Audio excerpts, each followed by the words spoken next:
I have just accepted Her Majesty the Queen's kind invitation to form a new government. Well, ladies and gentlemen, it's fantastic to be back. In this new era, we're taking a new approach. It will be uncensorable and uncancelable. We can't give in to those who say we can't do better. That is a disgrace. We can make the West great again. The status quo is not an option. Welcome to the Liz Truss Show. How are we going to achieve a radical reset that Britain needs to get out of the path of managed decline that we're currently on? And how are we going to be able to do that in the face of the woke deep state, the blob, who are determined to stop any change to our country that is going to revive it? That's what I'm talking to Balaji about today. He is the former CTO of Coinbase. He's the author of a book called The Network State, and he's setting up his own alternative society of tech entrepreneurs on an island off Malaysia with a view to challenging the orthodoxy in the West.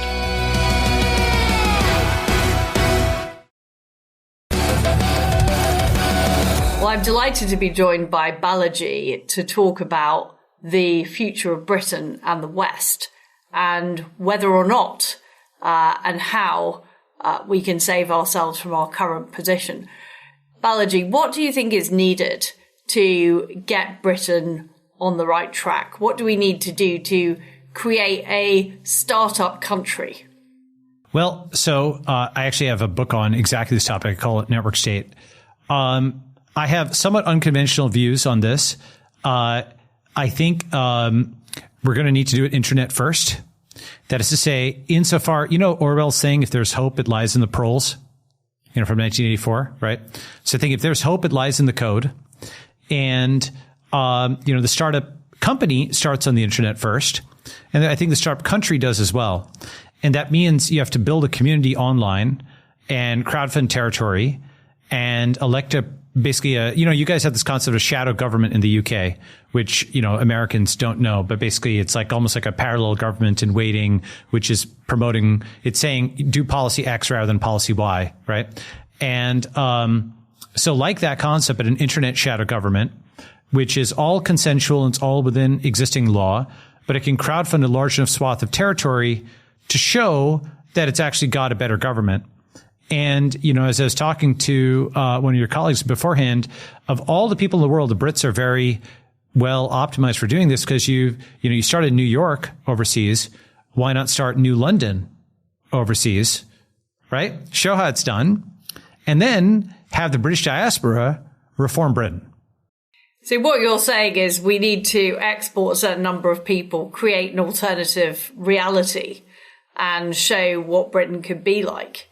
I mean, I would argue that is happening around the world, that people are using institutions that were developed in Britain, like Parliament, like free markets, like free speech, and they're frankly doing it better than us, and we've lost sight of what made us great, and instead we've been subsumed by this technocratic state that has stopped us doing those things like innovation, new companies, new ideas. They're being suppressed at the moment. That's right. And I think, the only quibble I'd have there is even the word technocratic almost gives them too much credit because they're kleptocratic, right?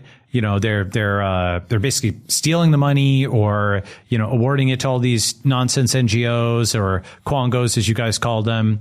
And, when I say stealing, legally stealing. Right? In the sense of there's a process and there's a bunch of people getting it and there's laws, but it is essentially going down a rat hole. And yes, exactly. Britain, Britain has an amazing, multi-100-year run, much to be proud of. The Brits have much to be proud of. And people, obviously from English to common law to so many things, from modern capitalism, the joint stock company, arguably, at least certainly in part. And so, there are arguably more people of British descent. Certainly there's more people of Irish descent overseas than in Ireland. I think there's something like 8x as many people who call themselves Irish Americans as people in Ireland. and it's probably, I haven't counted, but I think it's certainly in that ballpark, the number of people who are descended from British people abroad. And so you don't have to reform from the inside. You can reform from the outside. In a sense, Dubai is kind of serving that role right now, where hundreds of thousands of young Brits have gone there, and they're thriving in a place that was a former British colony but forked. Exactly. And we do hope to come to the end of this decline era that we're in. And the next election is likely to be 2029, in my view, because Labour Party's turkeys are not going to vote for Christmas. So in 2029, if you could say what would help create that Britain 2.0, that Britain startup state, what would be the key elements of it? I think the key element is a relatively small group of Brits going overseas, getting a piece of territory, and actually crowdfunding it and doing it from scratch. But they're not going to need to go overseas if Britain is under new leadership. That's my point. So, yes. So we're looking ahead to 2029 and what needs to happen before 29 and then what needs to happen in 29. Right. So I think it will be it's sometimes easier to reform a system if you have a working example outside it.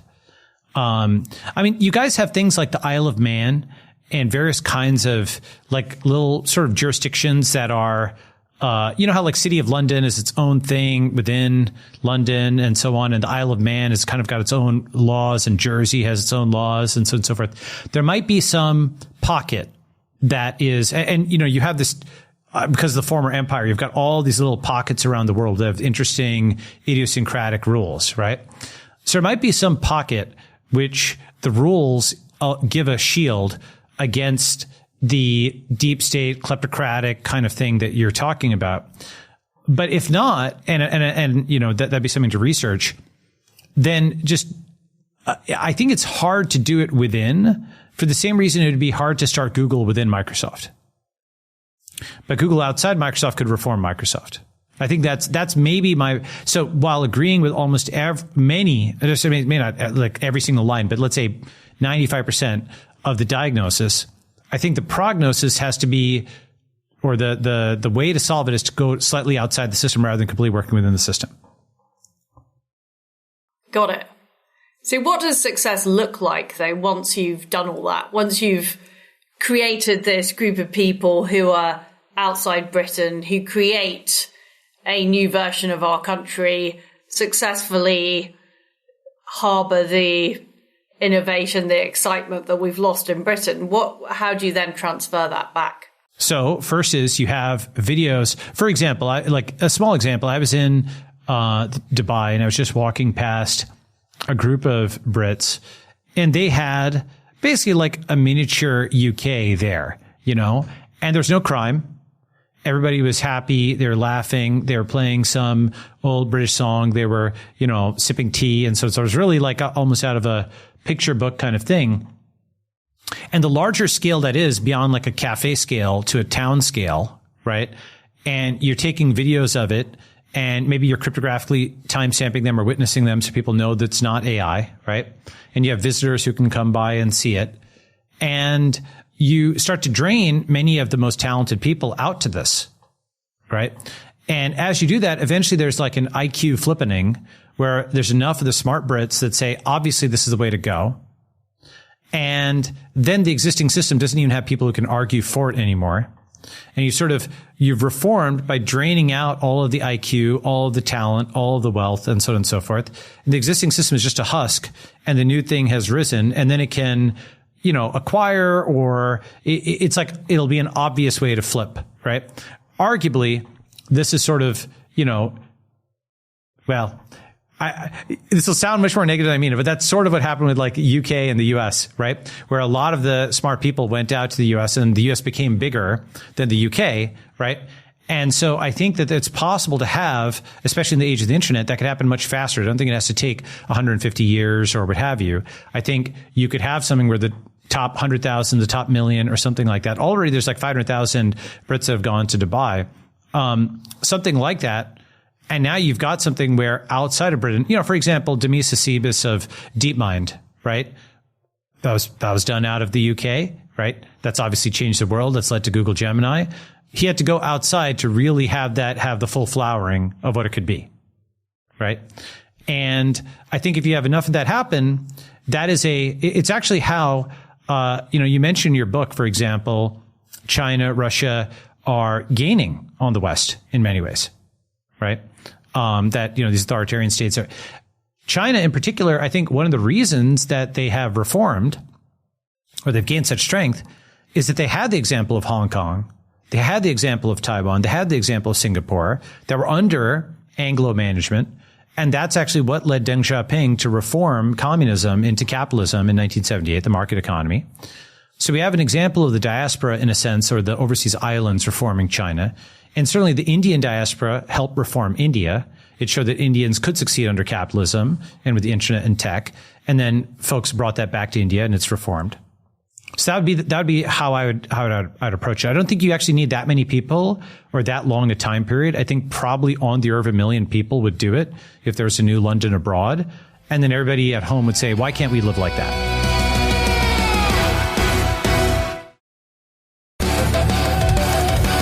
One of the policies I sought to put in place when I was Prime Minister is the idea of opportunity zones, where you would essentially create geographical places in Britain where the normal regulations wouldn't apply, where there would be low taxes, where you could do fracking, and you would create a pull towards those locations because people could see it was working. So it was the same idea you're talking about, but within the country.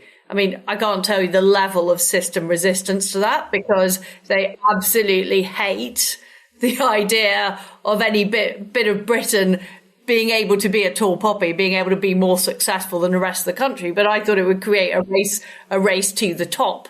And I know how difficult the system resistance is. But when you say creating a sort of little Britain outside Britain, if you like, that is essentially already happened. If you look at the United States of America, it's got very similar culture to Britain, or indeed Australia, a very similar culture to Britain. But the GDP per capita is now 50% higher in America than it is in Britain. But the issue is people in Britain don't see that.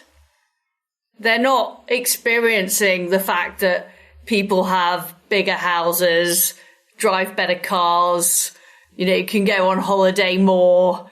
The sheer abundance in the United States compared to Britain, they're not seeing that. So even if you did set up this idealized Britain, I'm not sure it translates to the people on the ground in Britain who are ultimately the people that need to vote to change things. Well, so it's a good point. Here would be my counter argument, which is, I actually think you can count the U.S. as a success. I think you can also count to some extent the UAE, Singapore, and all the other former British colonies have done really well, right? Net, like all kinds of people want to dump on Britain in the past, and there's something to that, but net British colonies have done phenomenally well. And Singapore forked that and took that in like maybe a Lee Kuan Yew direction, and Dubai went in an MBZ direction, and so on and so forth. So you have many overseas examples, of which the U.S. is certainly the biggest and most successful, but there's others as well to draw on. And my view is those overseas experiments, their purpose was eventually to just govern Singapore or govern the UAE or govern the U.S. But this would be something where the purpose in part would be to reform Britain. So the people who'd be going overseas would be doing so with the eye towards beaming back the Instagram posts and, the WhatsApps and so on, and be like, look at this over here. It's pretty good. Liz Truss was right. The regulatory sandbox, the special economic zone, it's working over here. There's this great site if you can go to, if you want to put it up on screen or something, the Open Zone Map. And this shows all these regulatory sandboxes and special economic zones around the world. And there's lots of them. And what's interesting is many governments want to do this. They have they've almost got the opposite problem that you did, which is the government actually has a political will. They have like a special economic zone in Kazakhstan or something like that. So they do have that. What they lack are the talented people. And so you could take the talented people, expats from Britain, and put them there. 2 + 2 = 5, right? Not in the Orwell sense. Okay, the whole is greater than the sum of the parts. Let me put it a different way. I get what you're saying. I think the ability, the key issue with this is the ability to transform the country you're in by the use of, because I've got great interest in overseas examples. I studied how Chinese students learnt maths. I looked at the opportunity zones that President Trump started in his first term. I looked at how the Germans had sort of liberalized their economy. So I'm more interested probably than most people in how do other countries do things in a successful way. And there are lots of examples out there, but what we have in Britain is we have a problem with a elite who don't actually want to make the country better. Fundamentally, they have a streak, and I think Keir Starmer's an example of this, that is ashamed of Britain's past, is not proud of the fact that we've got all these former colonies that are doing so well. They want to cover it up, say colonialism was a mistake, etc., etc. So this is the governing class now of Britain, who have got those attitudes that seep into the civil service, into the media, into the establishment overall. And those people, it doesn't matter how well America is doing or Australia is doing or Dubai is doing, they have their hands over their ears. And in fact, this hence the pull towards China or the pull towards the EU, because they actively don't want to know. Yeah. And, the thing about that, just to comment on that for a second, I think today, for example, like India and Indians are totally willing, able, and they just want to have a handshake and trade and partnership and so on with the Brits. I don't think there's any enmity over. I think all that stuff is ancient history in many ways, and there's really no point in litigating all that. It's like the French and Germans fought all kinds of times in their history and so on and so forth. So I very much disagree with the far left trying to. But I agree with you, but the point isn't. It's not about what the Indians think or what the Caribbean nations think. It's internal. Yes, I know. This is a self-loathing, and in fact, George Orwell talked about it, that you have this strand of left-wing intellectualism that hates all this stuff. That's right, but they are guilty on behalf of people who don't care, right? Which is the funny part, right? So, but the interesting thing is now, because those folks are on the internet, you can just kind of do a deal directly. And actually, this is an interesting thing that is happening. There is more EU-India trade that is happening, right? And so that is one aspect of this where you can kind of, with the internet, you can do an end run around it, right? With smart contracts, with remote work, with all this kind of stuff. The British economy may be in some ways strangled by this kleptocratic kind of stuff. But with the internet, with the remote, with the British passport, individuals can exit, and collective individual exit can, in a sense, some people, and this is an argument I have with a bunch of my friends who are, let's say there's a conservative libertarian divide on this particular matter, right? Should you, quote, stay and fight, or should you use exit over voice, right? You may have heard those two framings of the thing, right? And my view is actually staying is surrendering. And the reason is, if you're staying, you're sitting underneath the same tax regime, the same laws, and so on and so forth. Whereas if you leave, you're subtracting your income stream from, you're basically voting with your feet against an illegitimate state, and you're starving it. And then you're also building up the new thing, which is under new management, and you're setting that new example. And so that's actually why all kinds of people at various times left, why they leave Korea during the Korean War, why they leave China during the Chinese Civil War, why they leave Vietnam, why they leave Iran, with the revolution, why they leave Eastern Europe under communism, and so on. And And I think there's a pro and a con to what I'm saying, though. And the con is it does accelerate in some ways the decline, because now, the far left is completely unopposed within the country, right? On the other hand, it also strips them of resources, so they crash faster. On the third hand, it's possible that China, for example, then has more influence. On the fourth hand, then the thing abroad, actually, at least it's a free hand and can, so there, I grant that it's multifaceted, but I think at least those people who are 30 or 40% and want to vote against it, but are outnumbered individually, have an alternative here that it's worth considering. But if you look at the British population, I would argue, and you could see this, on the Brexit vote, you could see this in the vote in 2019 for the Boris Johnson government.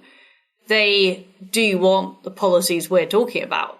They do want Britain to be successful. They don't want this hand-wringing human rights-y leftism at all.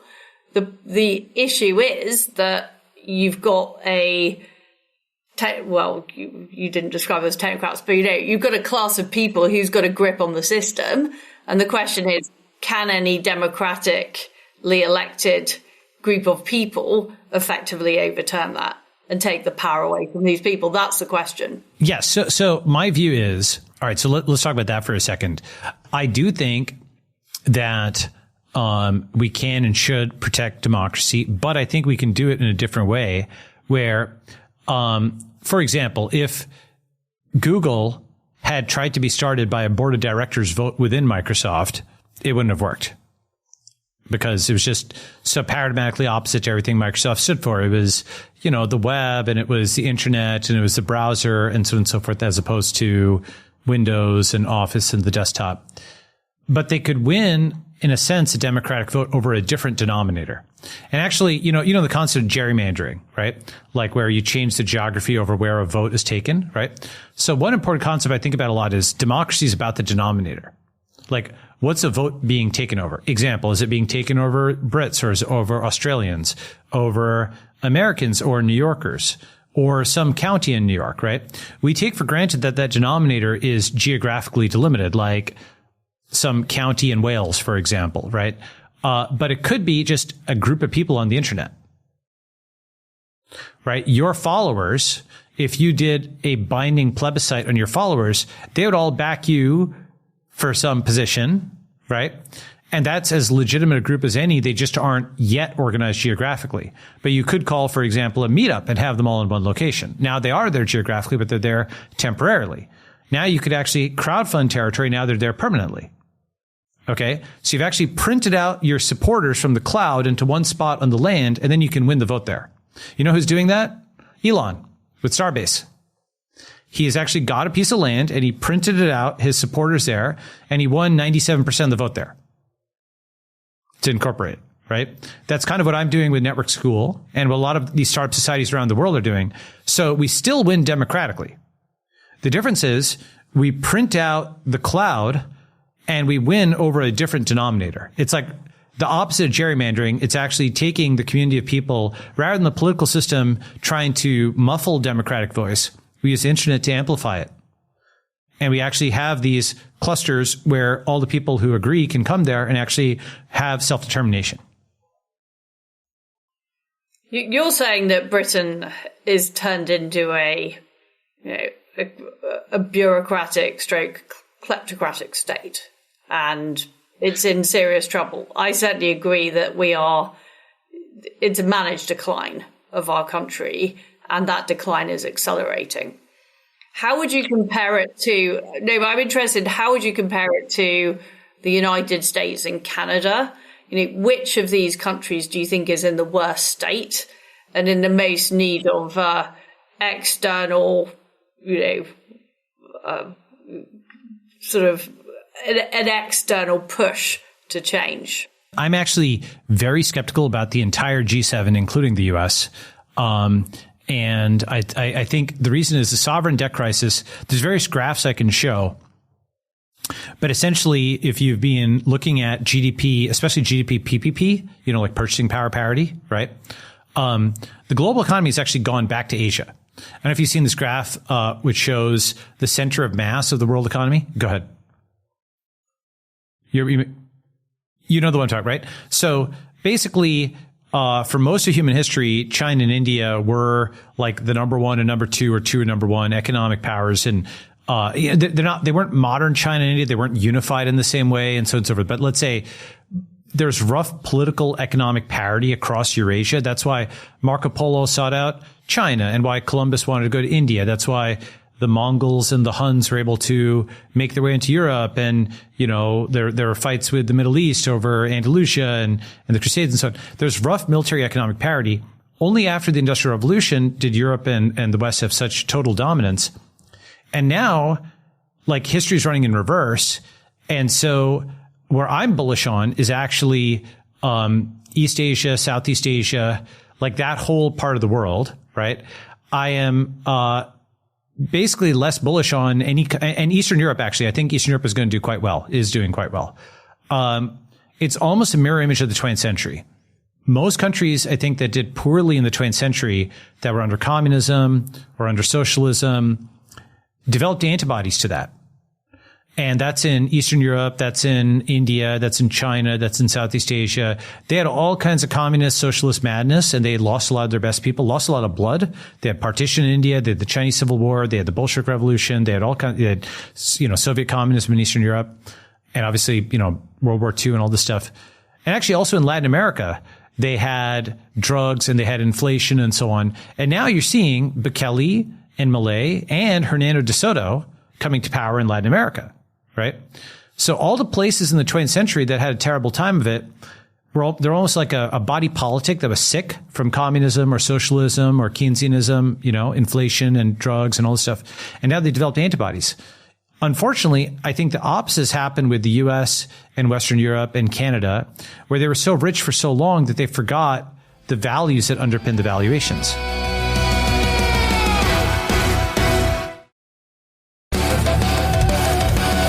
The question is, do we have to go as far down as Argentina went in order to be able to recover? Or can we give ourselves a shot in the arm and revive? And this is what President Trump is trying to do in the United States. It's exactly what he's trying to do. What's your prognosis on how successful that's going to be and how it compares to the situation that Britain finds itself in? I have many friends in the administration. I wish them well. I am the minority report, where I agree with many of their goals. Their stated goals are admirable to, make the country better and to return, the. But I would say that if I look at the numbers, I don't think it's feasible. I think sometimes you have to literally go through a bankruptcy, and there's just a lot of things that have to be marked down to 99%. For example, you mentioned that a number of people want to get rid of the kleptocracy and so on and so forth.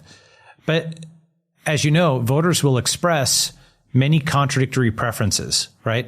They'll want this, that, and a pony, right?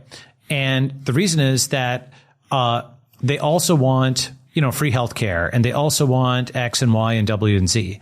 And so they're not used to actually dealing with trade-offs. And in fact, they don't want trade-offs. They want you to somehow magically make it all better, right? And when you've got a startup state, then, one of the advantages of China and India and so on in the modern era is the people expected nothing, right? Their expectations were just on the floor, this a little bit, a while ago, but my father grew up on a dirt floor. So he had no expectations of anything, right? And so every day was just a wonderful surprise upward, right? That's what I call ascending world, And whereas by contrast, if one is born rich and the next day is just even slightly worse than the present day, that's descending world. And, if someone's going from $1,000 to like $1,200 a year, their life just got 20% better. If they're going from, $50,000 to $48,000 a year, it only got a small percentage worse, but they feel it more. They just feel like my life is getting worse off. It doesn't matter how absolutely rich they are, right? So, look, China, India, like Russia, these are they're smart people there, right? Very smart people. And their civilizations just went through a very tough time in the 20th century to a level that I think you appreciate. Many people in the West don't appreciate how bad communism actually was. Like, just tore these societies apart. All kinds of very smart people were reduced to just absolute poverty. I think that, I'll say this. You know how lots of conservatives for many years would say, this will be the ruin of us. And then, someone would say, well, there's a great deal of ruin in a country or something like that, right? They say that kind of thing. There's a great deal of ruin, but not an infinite amount. And I kind of think there's going to have to be, let's call it a mark to market, because I don't think that people understand how scarce the resources actually are.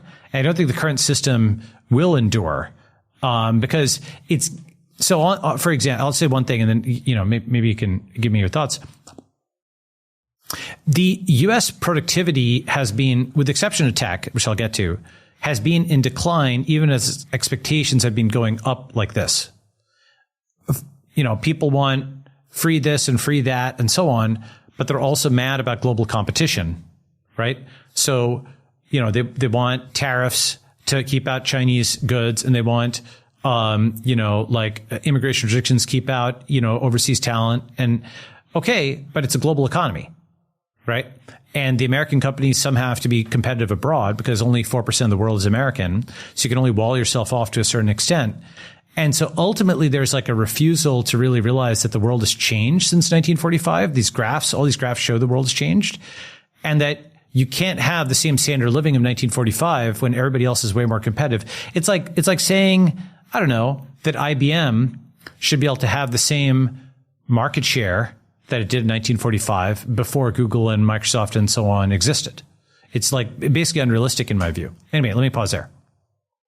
But if you look at some of the decisions that have been taken, for example, allowing China to join the World Trade Organization, which was under President Clinton, what that allowed is the Chinese to use techniques like state subsidies, intellectual property theft, to gain a huge march. I mean, in the 1990s, the Chinese economy was the 10th the size of the US economy.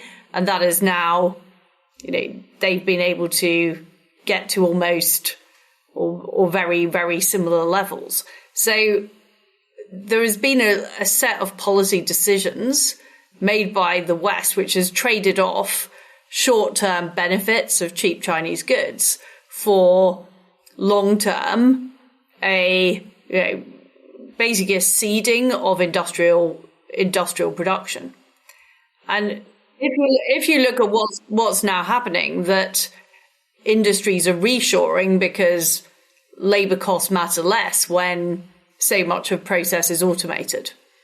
But I think it was a fundamental error to allow that rapid deindustrialization in the West.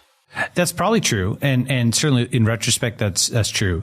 Let me offer, without endorsing it, I'll give a few complementary perspectives. One is that China was basically grinding in factories while Americans were watching Friends, right? So they were doing all of this low cost labor, and doing, they're just grinding out screws and bolts and nuts and so on and so forth, and working, hours, sleeping on the factory floor, living on cots and so on. So the West could have a temporarily higher standard of living. So it wasn't cost free for the Chinese. They're almost like a startup which gave up on money so that they could retain political power. They basically made the trade off to eat bitterness for a long time. Their embassy was bombed in Belgrade, like accidentally in the late 90s, and they gritted their teeth and so on. They hided their strength, bided their time, and they executed really well. Right? Like, one way of putting it is, if you ask and the only reason I say this is I think it's always useful to understand the other guy's perspective, even if one disagrees with it, just understand how they think about it. They think about it as, well, they were colonized and, the U.S. invaded them with the 8 Nations Alliance and they had the century of humiliation. Of course, a lot of that was their own fault with communism and Maoism and so on and so forth. But in their view, it was like foreign imposition and blah, blah, blah. And so whatever they did was like, it was justified, it wasn't invading another country. It was like some patent stuff. And who cares? Because, they got invaded by foreigners. That's one piece. The other piece was like, if you look at 1800s America, it actually wasn't, all that respectful of IP itself, right? Like America actually started out copying, you know that whole story. Well, America started out copying a lot of British patents and stuff like that. And, you know, so America kind of got started the same way. We should sue them, actually. We should sue them. Yeah, right. So actually, you know, Hollywood got started that way. Why was Hollywood started where it started? In part because Edison had all the patents in New Jersey and Hollywood was thousands of miles away. And it also had the scenery, the deserts and the beaches and so on and so forth. There's a great book by Neil Gabler called An Empire of Their Own that talks about this, right? So many industries, like, you know, arguably Google, got started by copying everything on the internet, and then they just fought the lawsuits on it. How did AI get started? They're just copying everything, and now they're mad that the Chinese are copying them, right? You know, what's a Renaissance? A Renaissance. No, I'm not saying the West is innocent in this. In fact, I think that what happened, and it's interesting you raise the issue of the way the US overtook Britain, but again, Britain stopped focusing on technological and economic progress and instead was doing things like setting up the League of Nations. Yeah, exactly. You know, worrying about our moral standing in the world, blah, blah, blah, while our lunch was being stolen by the Americans and the Germans. And that was partly our own fault for failing to maintain our lead. But this is what's happened in the West, is that we've taken the easy money, taken the cheap gas from Russia, we've taken the cheap goods from China, and then 30 years later, we find we are in serious trouble. That's right. Now, with that said, I think it's probably true that only China could have pulled off what it pulled off. And the reason I say that is, like, you know, the level of trade war and sanctions and so on that was imposed on China from 2015 to roughly 2024, or actually even 2025, I'm not sure any other country could have survived that.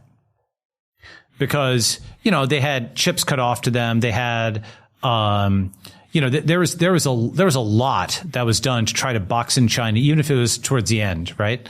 But China, because it's actually you know, the thing is, I don't think most countries can afford nationalism. But China's the exception to the rule because it's not really a nation, it's a civilization. It's 1.4 billion scale, right? Maybe India is the other exception, right? Like Europe plus the US is smaller than China, right? So population wise.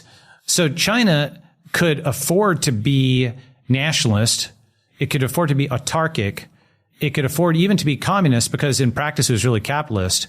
And so it broke a lot of the rules where, it could do something that really only China could do. And it took them grinding for years and years and years. They have like whole small cities devoted to just like hair dryers or to plastic, you know, chairs. I mean, do you know like how Detroit is for cars and LA is for, right? They have like little towns and cities, like, you know, several 100,000 people that just do every kind of variant of a hair dryer or of, you know, lights and stuff like that, like light bulbs. So while granting all of your points, the only reason I bring this up is, I think many Democrats underestimate the internet and many Republicans underestimate China. Because I think the internet disrupted the Democrats and China disrupted the Republicans. Like the internet went after media and money, which is the Democrats' home turf, and China's gone after the military and manufacturing, which is Republicans' home turf. And so that's kind of like how I think of where today is really the internet versus China. And in order to win and to stay on the right side, Britain has to become more internet and less China, then, by all logic. I think that's exactly the split that's going to happen. I think what's going to happen is the internet Brits.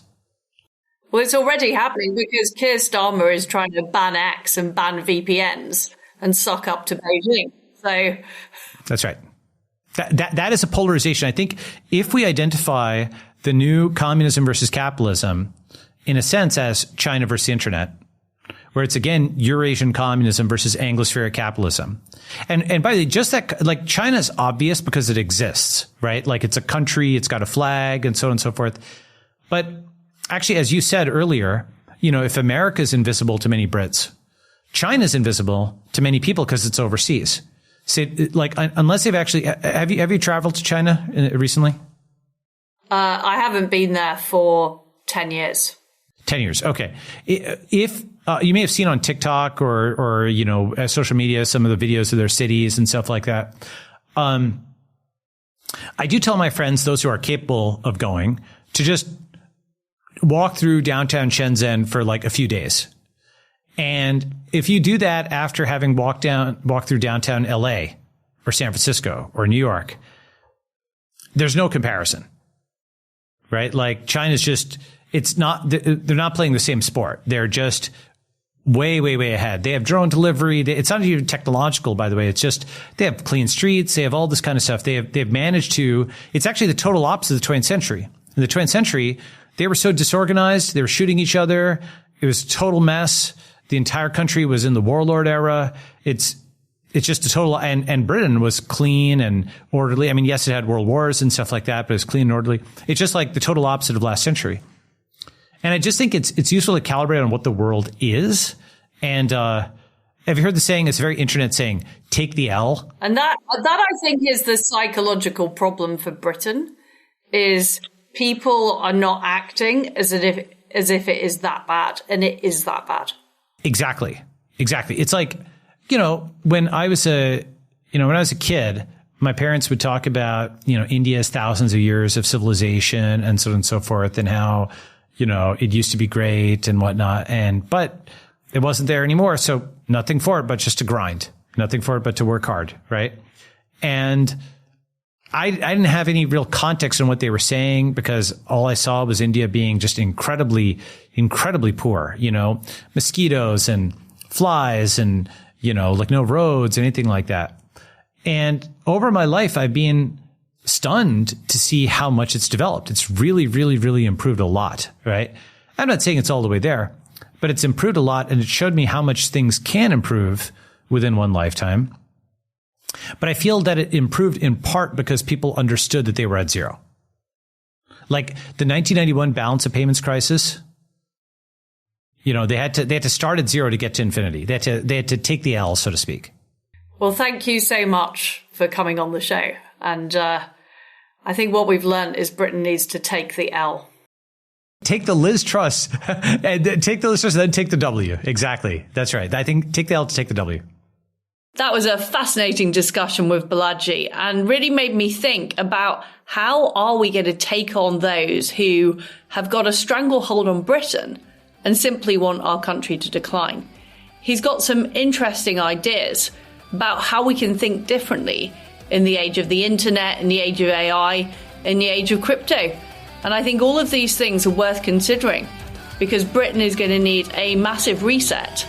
Otherwise, our decline will spiral. Thank you for tuning in to the Liz Truss Show.